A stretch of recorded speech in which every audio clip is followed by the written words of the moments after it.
Trick to learn classes में आपका स्वागत है। आज हम इंग्लिश के एक बहुत ही इम्पोर्टेंट टॉपिक को देखेंगे, हमारे आर्टिकल्स को। अब हम आर्टिकल्स इंग्लिश में अलग होते हैं, तो इंग्लिश के हम आर्टिकल्स को देखते हैं। तो आर्टिकल्स इंग्लिश में कितने होते हैं? A and the. 3 तरीके के आर्टिकल्स होते हैं जो कि 2 भागों में बटे होते हैं, जो 2 मतलब ये अलग अलग 2 भागों में बटे होते हैं। तो हमारा जो पहला टाइप है वो इनडेफिनिट और दूसरा टाइप है वो डेफिनिट है। ठीक है, तो जो इनडेफिनिट है, इनडेफिनिट का हिंदी अर्थ होता है अनिश्चित। ठीक है, तो अनिश्चित, अब हम इसको बोल रहे हैं अनिश्चित, तो इसमें हम आपको अगर सेल समझे तो क्या है ये कि ये किसी नाउन के पोजीशन को क्या करेगा? अनिश्चित बताएगा। जैसे हम उस नाउन के जानेंगे तो लेकिन ये नहीं जान पाएंगे कि किस नाउन के बारे में बात हो रही है, तो इसीलिए वो क्या है, वो उसके पोजीशन को अनिश्चित बताने के लिए ए और एन आर्टिकल का यूज इनडेफिनिट आर्टिकल के रूप में किया जाता है। ठीक है, और ए और एन जो होता है, ए को बेसिकली अ बोला जाता है। हम लोग जब प्रोनाउंसिएट इसे करते हैं तो हमें अ बोलना चाहिए। तो अ और एन का जो ये यूज होता है वो किसी एक शब्द की, एक वस्तु, स्थान, व्यक्ति के अर्थ में यूज किया जाएगा। मतलब कोई एक ही व्यक्ति होगा, हम इसका यूज प्लूरल के रूप में नहीं कर सकते हैं। जैसे बहुत सारी चीजें हो तो हम उसके आगे कोई आर्टिकल का यूज नहीं कर सकते। ठीक है, और ये है डेफिनिट। ठीक है, डेफिनिट जो है वो इसके अंदर में रखा गया है द आर्टिकल को।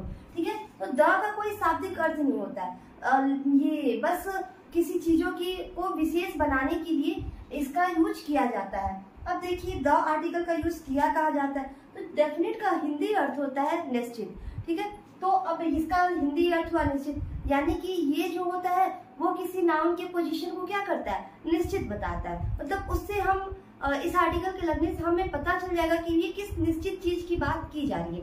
तो चलिए हम कुछ एग्जाम्पल देके समझते हैं कि क्या ये इंडेफिनिट आर्टिकल और डेफिनिट आर्टिकल की जो अनिश्चित और निश्चित चीजें हैं वो कैसे डिसाइड होती है। ठीक है, तो ये हमारा एक इसका एग्जाम्पल अगर हम देखें, जैसे अगर हम लिखते हैं आई सा एन ओल्ड वुमेन। ठीक है, मैंने लिखा है आई सा एन ओल्ड वुमेन। अगर हम इसको पढ़ें तो मैंने एक बूढ़ी औरत को देखा, लेकिन उसके बारे में मुझे पता तो नहीं है कि किस निश्चित चीज की, किस निश्चित औरत की बात हो रही है, किस निश्चित बूढ़ी औरत की बात हो रही है। इसीलिए यहाँ पे क्या लग गया है? एन। ठीक है, अब देखिए अगर मैं लिखती हूँ आई हैव अ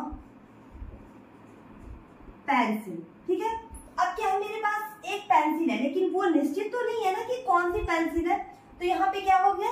अ लग गया। ठीक है, हम अपने डेफिनिट आर्टिकल को एग्जाम्पल के थ्रू देखते हैं। चलिए जैसे मैं एग्जाम्पल लिखती हूँ, this is the book, this is the book which I have bought.